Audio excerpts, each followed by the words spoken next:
O que você faria se uma consulta médica fosse tão perigosa que pudesse levá-lo até mesmo a perder a sua vida? O caso que traremos por aqui hoje é o de John Bodkin Adams. Mas antes de mais nada, vamos para a nossa vinheta.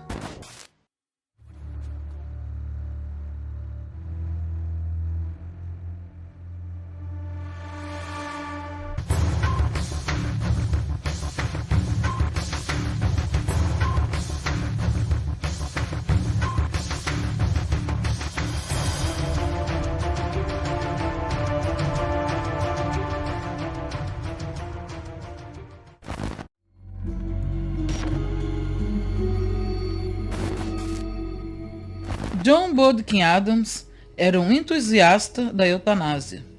Ele foi absolvido de assassinato em 1957, apesar de ter sido considerado beneficiário de testamentos em 132 pacientes. O caso do Dr. John Bodkin Adams é controverso, devido ao fato de que o clínico geral nunca foi considerado culpado de homicídio ou negligência profissional.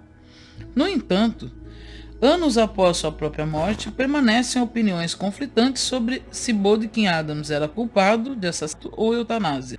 Para alguns, ele é considerado um precursor do assassino em massa, médico Dr. Harold Shipman, enquanto outros acreditam que ele simplesmente executou pessoas por misericórdia numa época em que os analgésicos eram a única maneira de aliviar o sofrimento terminal.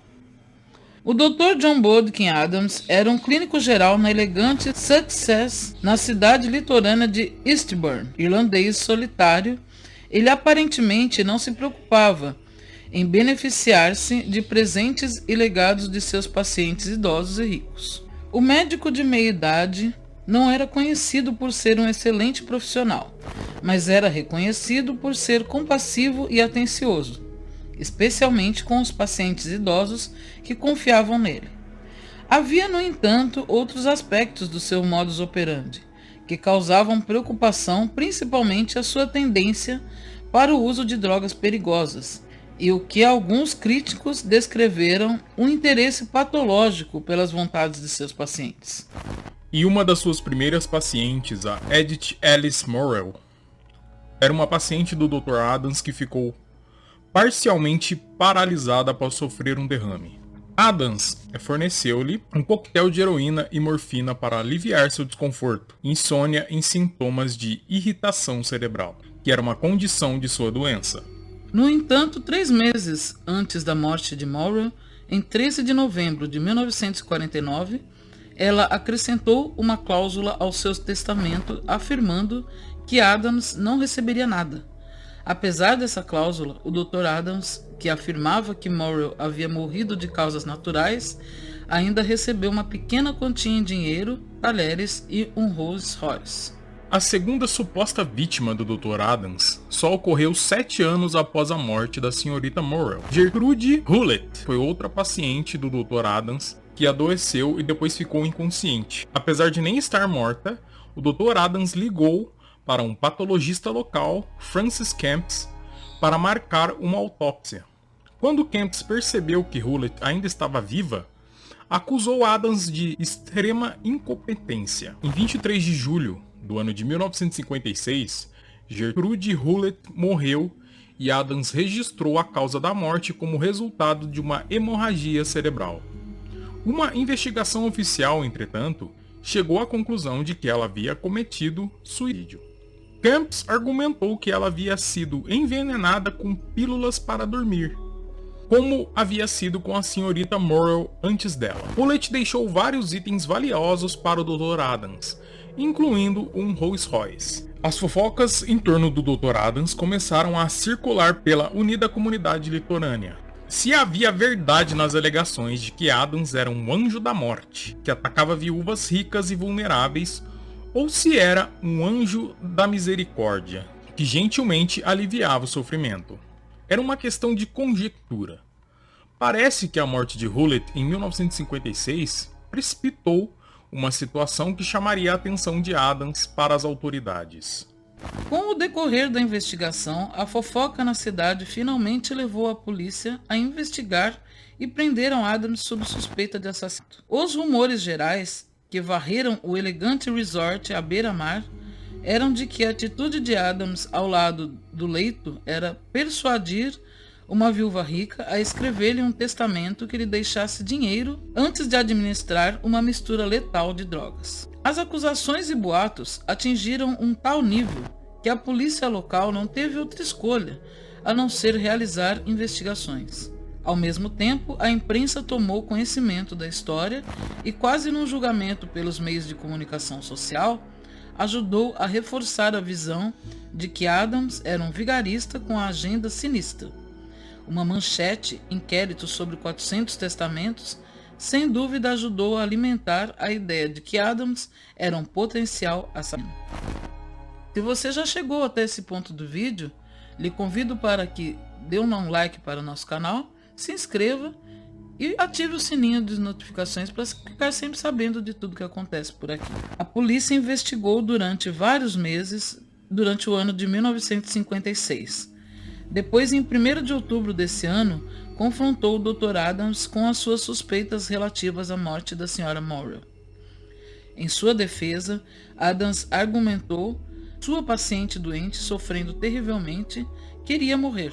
Ele argumentou que não era crime aliviar o sofrimento dos doentes terminais, mas foram os legados deixados nos testamentos dos pacientes que fizeram com que a polícia continuasse a suspeitar das motivações de Adams.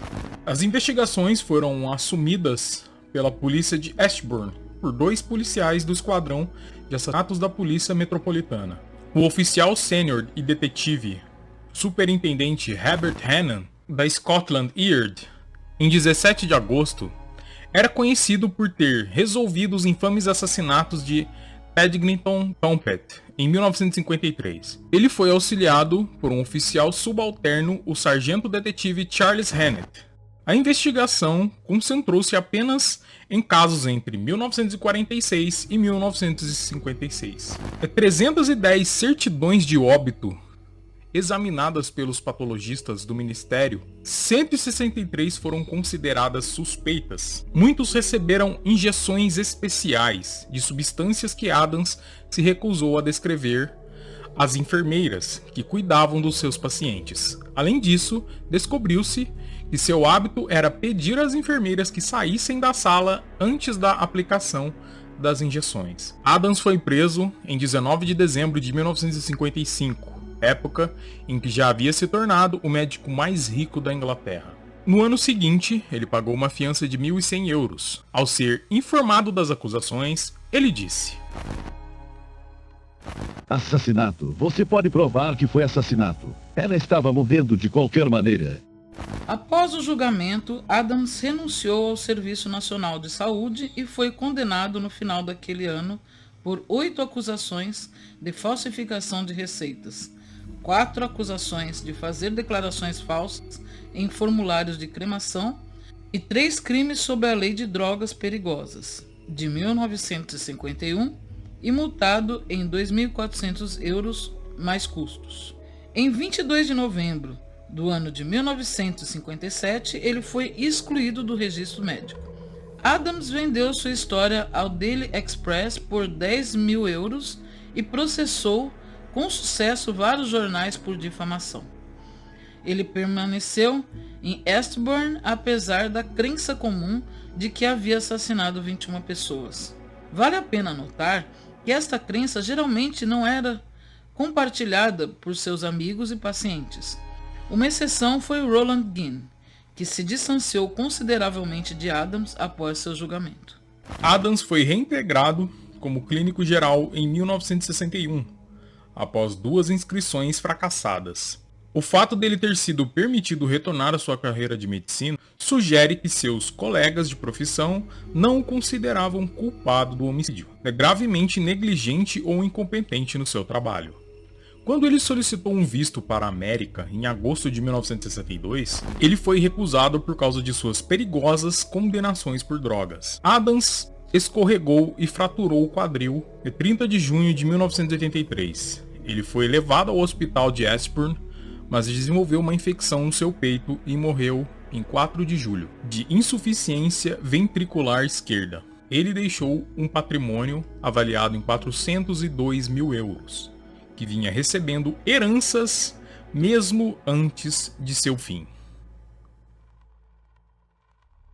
Então, pessoal, no vídeo de hoje a gente pode muito bem ver que as pessoas às vezes gostam de brincar de Deus, a vontade de encerrar a vida de alguém, assim, tudo, mas não é o certo.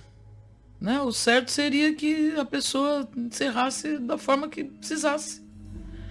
Fica difícil a gente dizer se é certo ou se é errado. O cara, por mais que seja consensual a situação, fazer um encerramento desse. Eu acho que, ao meu ver, é algo que, sabe, não tem muito sentido, não. E esse é o vídeo de hoje, pessoal. Espero que tenham gostado. Deixe seu like, se inscreva, ative as notificações e comente aqui embaixo sobre o vídeo. Muito obrigado a todos e até o próximo vídeo.